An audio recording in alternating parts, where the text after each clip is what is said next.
my opinion, that's a national brand. They have a large overhead. I would not charge that much, but personally, my trucks is gonna be larger than theirs, so I'm using a box truck.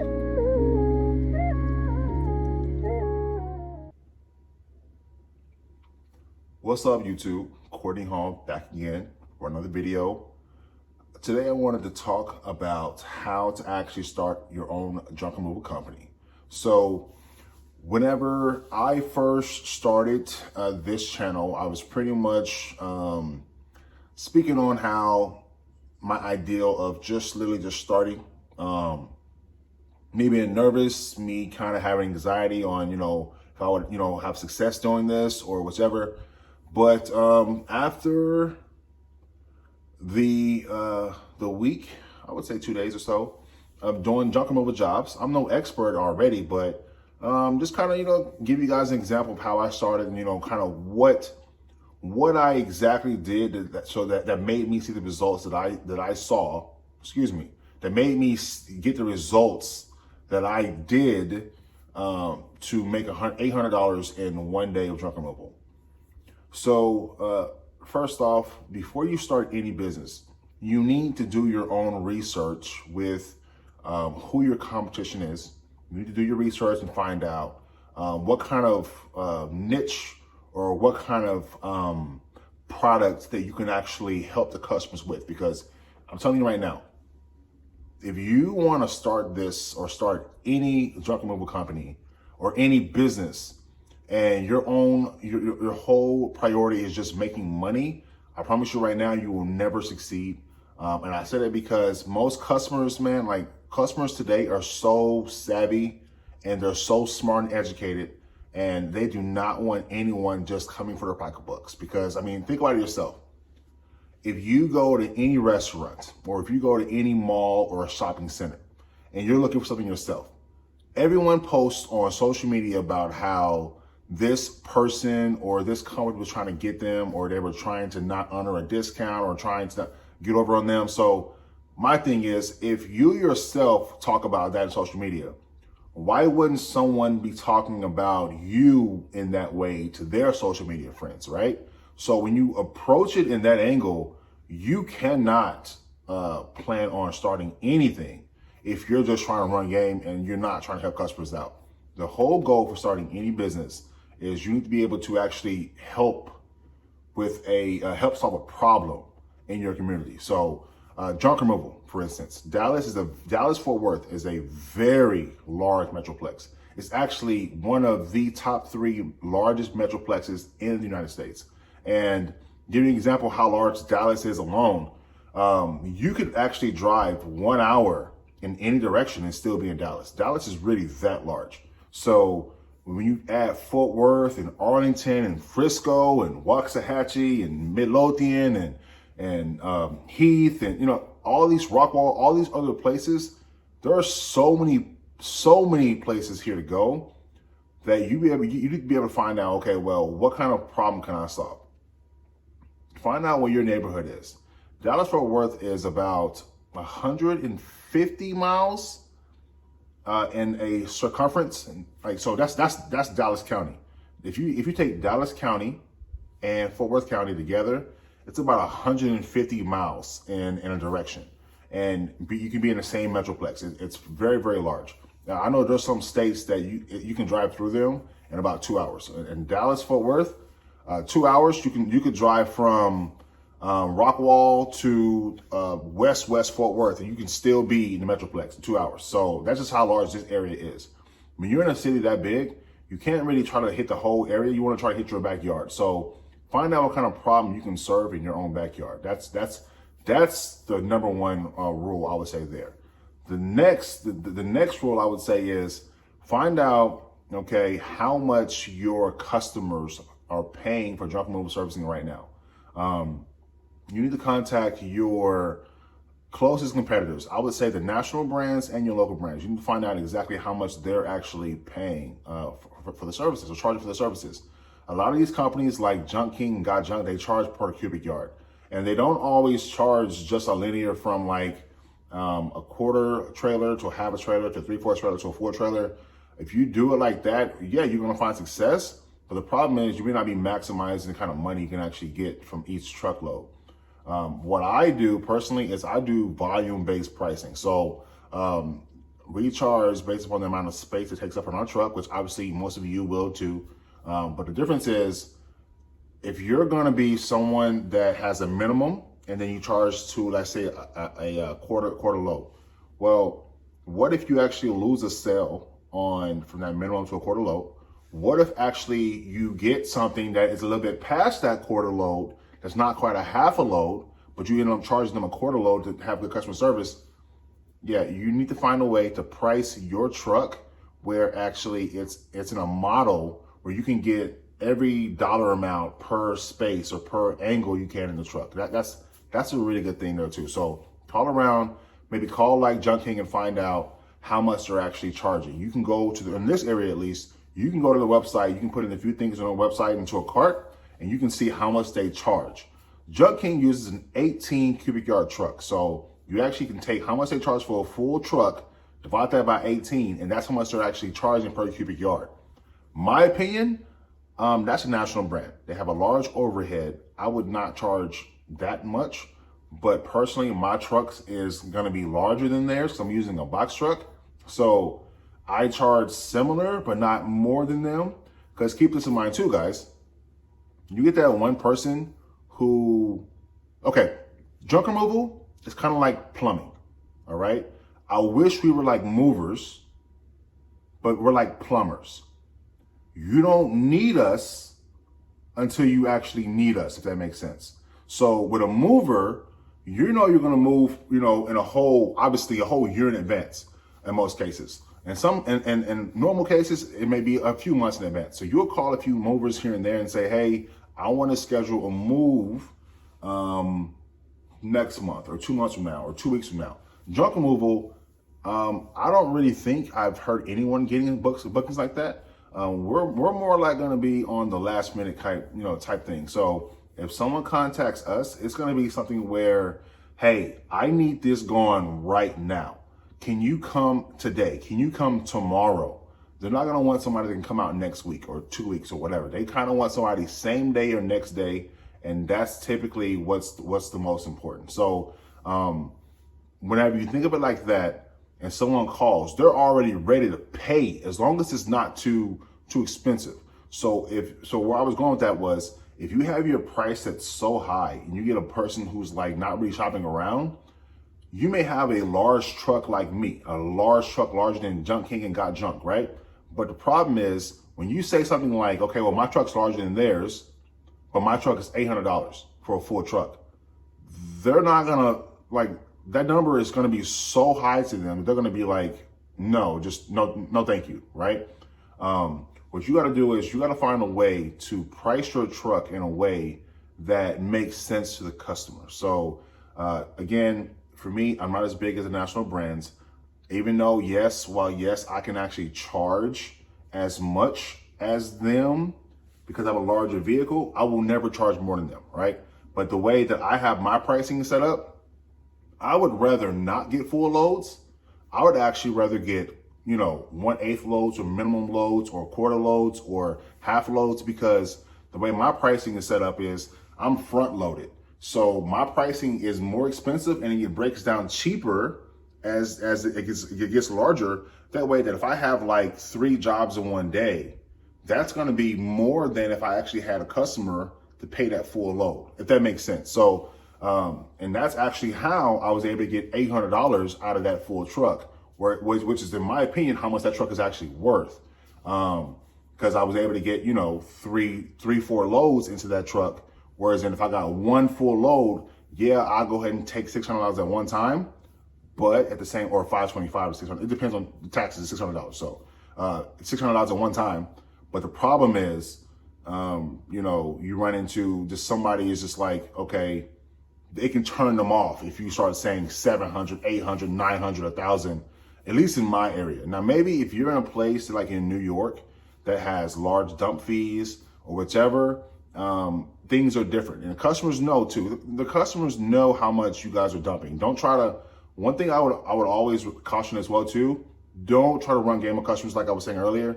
Don't try to make it seem like it's impossible to get rid of stuff. Don't make it seem like, they can't do something, or if you do that, you're gonna have a bad reputation out there. Or customers thinking that they think you think they're stupid, and that's just a wrong way to go about it, in my opinion. Don't do that. Don't run game with the customer. Treat them with respect. Be honest with the customer, and let them know, hey, there's a cost to get rid of this stuff, but it's not just the cost in that. Okay, that goes to my next point. Know your cost. Know your costs. Up, down, back, forward, sideways. I told you guys I understand business.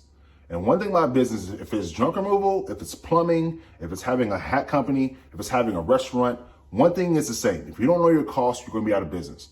You need to know exactly how much it costs you to have a customer from the time you pick them up to the time the money's in the bank after everything clears. When I say everything clears, I'm talking about dump fees, how much it costs if you have employees, how much it costs if you're renting a truck like I am, how much your insurance cost is, how much the fuel cost is, how much it is for your maintenance, how much it is for your licensing, how much it is for if you have any fines or tolls. You need to take all this amount into like a percent, and then you need to actually put that back into how much you guys are charging.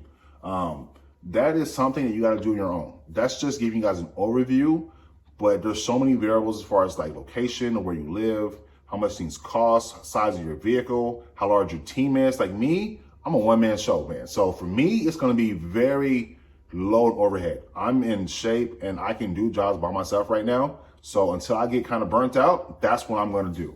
But some of you, I understand. You don't want to work in a truck by yourself, and that's fine, because you can't work always in your business. I get that too. That's not very smart. I'm having to do it right now. That's not my goal in the long term. I'm trying to scale up. But when you start, don't be afraid to work in your truck. But if you can't work in your truck, just know you have an expense. Me personally, the reason why I can afford to rent a truck is I'm assuming that if I had a trailer, okay, my cost for this truck per month would be the same as if I hired a person to work with me in this trailer, if that makes sense. So the fact that I have a box truck, my box truck is my crew member that happens to also help me do these jobs. And I consider myself as two people in my, whatever. And I am asking a lot of the customers that the items are already going to be in their garage or outside. Right now, I'm not going in anybody's homes. That's my personal thing. If I lose customers, that's fine. Because one thing about this business, there are going to be so many customers, guys. We live in an age where people have Uber. Okay? If you order food, they don't even want to get in a car to go pick up their food. What makes you think someone wants to go get a U-Haul and haul a couch to a landfill? I mean, be honest. The chances of someone, and then if they want to, can they do it? Are they physically capable to haul the couch to the landfill?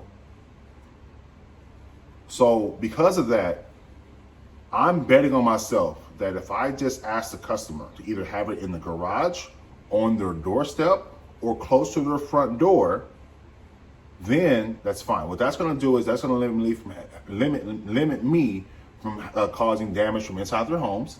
Also for being too tired.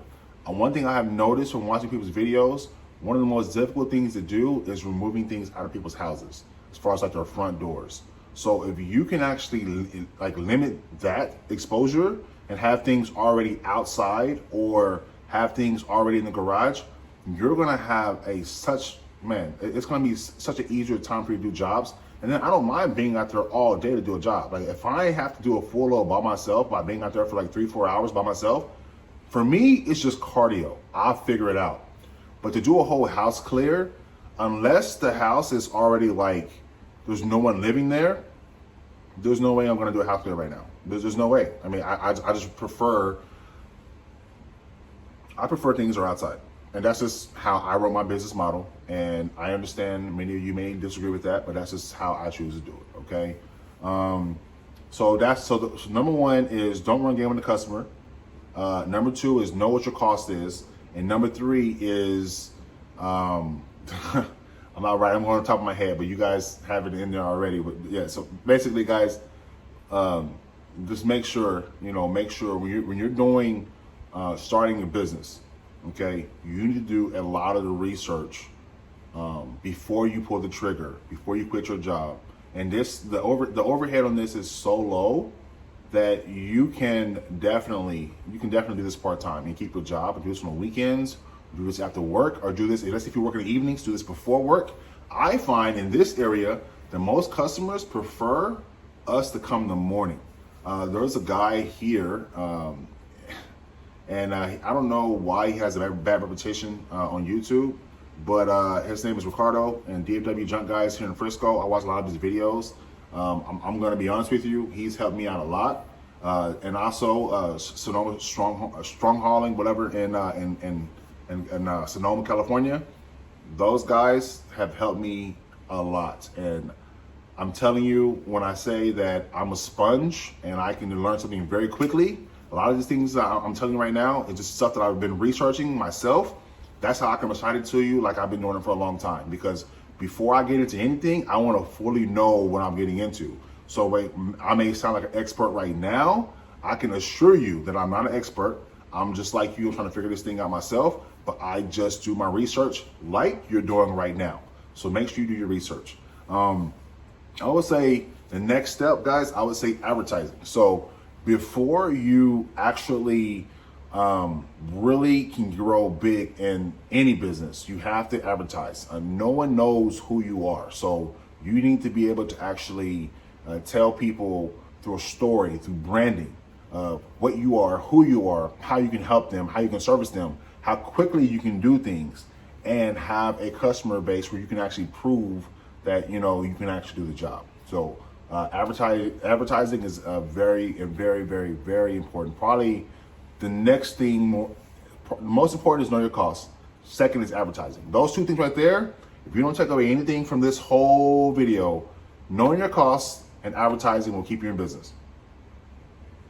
I mean, that's straight up. Knowing your costs and advertising, those two things alone will keep you in business, okay? If you don't even know how to have a good name in your business, but if you know your numbers, you're gonna survive, because you could be like, I do drunkenmover.com. You could literally say, I do drunkenmover.com.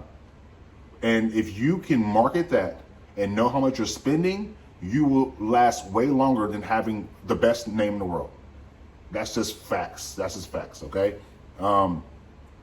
So lastly, guys, I will say, and just have fun, man, because you're going to fail, and if you try to go into this thinking that you're going to get it all from week one, you're already going about it the wrong way. No one goes in this as an expert. You have to try to figure this out as you go. That's anything. That's any business. When you start your job, when you get hired a new job, you don't start that job already like you know what to do. Sure, you know a theory of it. That's why you went to college or school or whatever. I didn't go to college, but I'm just saying, most of you, I'm sure, went to college. So if you go to college school, you get a theory of what the industry is, and then you go start that job. You learn the way they do it. But you're not an expert for that company. So you have to learn it. That's the same thing here. There's no difference. The only problem is you have more risk. So you can really delegate that risk by understanding and being educated. That's the main thing, guys. And lastly, this is kind of a nugget right here, like a bonus right here. I just went on top of my head. Be able to track your customers. I can't tell you right now that it's so important that being able to have customers come to the website and being able to find their information and log their information and be able to keep their information in the system. When they call me back in the future, I'm gonna be able to pick the information right back up. Also, it's gonna be able to send them cards and everything else. So I'm using House Call Pro to do that, by the way. It's a fantastic program. From what I've read, it allows customers to be able to contact me. I'll get my own dedicated phone number, and I'll be able to contact the customer through a different phone number. I'll be able to send them postcards automatically, and I'll be able to send them emails through a campaign automatically as well too. It's all done for you system. Now, I will say it is pretty pricey. It is about $200 a month. So That is just kind of me betting on myself again, but because I'm not having such a large overhead, I'm just doing that there. But let's say, what would I do if I didn't have that? What I was thinking about doing was having Google Maps and Google Calendar and having all that synced together. You can do that too. There's nothing wrong with having a customer and putting their name, their phone number, and how much the price is that you're going to do. And also you're going to put their address, and then you put in the notes there, anything they want to give you or what you're picking up. You can do it yourself. If you're smart enough to come up with a business plan for junk removal, you're smart enough to figure out how to use Google Calendar to log your customers as well too. And just don't be so hard on yourself and have fun, guys. But yeah, I see the video is about 22 minutes long. Kind of going on here. If you like the video, leave me a like, subscribe for more content. I'm gonna try to leave a lot of content right now. I kind of want to go more to the volume route.